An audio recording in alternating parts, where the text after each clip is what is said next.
Hey y'all. Um Pretty much what I was saying on my story earlier is about how a person can be gifted in many different ways. Like for instance, there's gifted athletes, gifted singers, gifted musicians, gifted photographers. You can be gifted in any way, really. There are also spiritual gifts, and they're given by God. Period. It doesn't even matter if the person calls himself a witch. I could go right now and say, okay, no more Jesus, no more God. I'm about to start reading people's future, playing with Ouija boards. I could go do that right now if I wanted to. And honestly, I would probably be good at it if I wanted to go do it, because I've already possessed that spiritual gift. You get what I'm saying? You can do whatever you want with it. Who's the person I can use as an example? I used to listen to her all the time, Janae Aiko. She has a spiritual gift, but she isn't necessarily using her spiritual gift to glorify Jesus for real. And that's a difference from a person who is using their spiritual gift to glorify God. A person who uses their spiritual gift to glorify God, they encounter a lot of spiritual opposition, because there's a lot of evil spirits in the world who do not like God at all. So if you've been praying and trying to get closer to God and asking him to give his spirit to you, you will indeed have a spirit of God inside of you. Not trying to sound boastful or self-righteous, anything like that. Really, that could be any Christian. You don't even necessarily have to have a spiritual gift to have a spirit of God in you, especially if you have asked God, give me your spirit. If you ask for it, he'll give it to you. And that's any Christian. But those who have already had a predisposition, like a stamp, that's kind of like what it is. It's random. You can't control it. You can't stop it.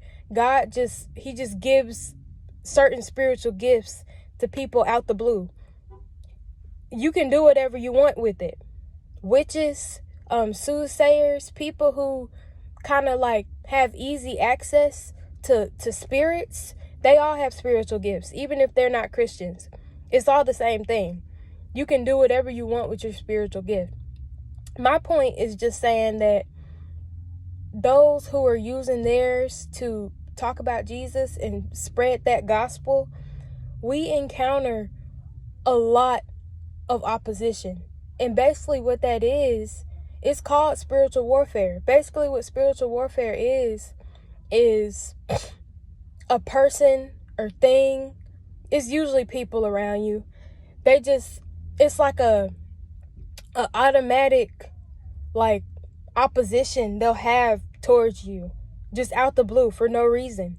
And I say that it's spiritual warfare because it's not personal. And I know it's not personal. It's not something that we're fighting against with another flesh. It's really not. It's not. I'll use this as an example. I could just be chilling with a person, or I don't know, occasionally I'll speak to them or be like, hi, what's up? If I see that person on a consistent daily basis, I'll communicate with them. You know what I'm saying? It could be anybody. And we're all cool. Everything's going fine. And as soon as they find out that I'm a Christian, or I guess that they feel like a spirit of God coming off of me, it will be like an instant line drawn in their spirit just because of that, out the blue, randomly. That's how I know it's not personal. Something is spiritual. And that person could not even be trying to treat you that way. I'm not even really saying that it's their fault. They could just have a certain demonic spirit within them that they don't even really know that they have for real. Or they don't know why they have it. It could not even be their fault that they have it, honestly. But they may have something inside of them that is antithesis towards the spirit that you're working with in you. And that's why we have so many issues with so many people a lot of the time. To me, honestly, it's hurtful it makes me anxious a lot, like for real. And also it makes me isolate myself a lot. Like all the time I've been in college, I've honestly been by myself.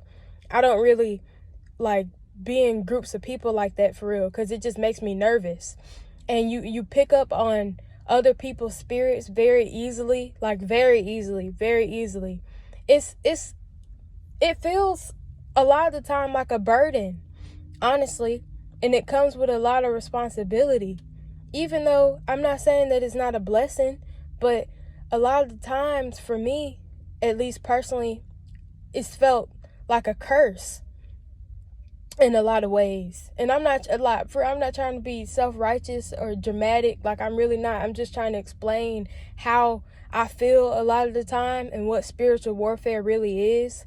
And the reason why I feel like we have to endure so much spiritual warfare and so much spiritual opposition when you become a Christian and you're using your gift to glorify God is because Jesus went through that when he was on the earth. And like, I have the Bible in front of me right now. This is John 14. It says, "At that day ye shall know that I am in my Father, and ye in me, and I in you." So what that means is that when Jesus was on the earth, and even still now, God placed his spirit in his son. That's how people knew that he was the Son of God. That's why Jesus was literally hung on a tree, and he never did nothing wrong to nobody ever. It wasn't because they just hated Jesus, his physical self.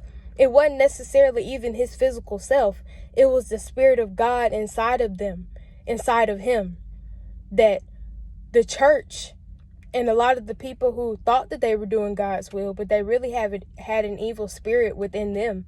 That's the spirit they had towards him. That's why they felt like whatever was inside of Jesus needed to be exterminated.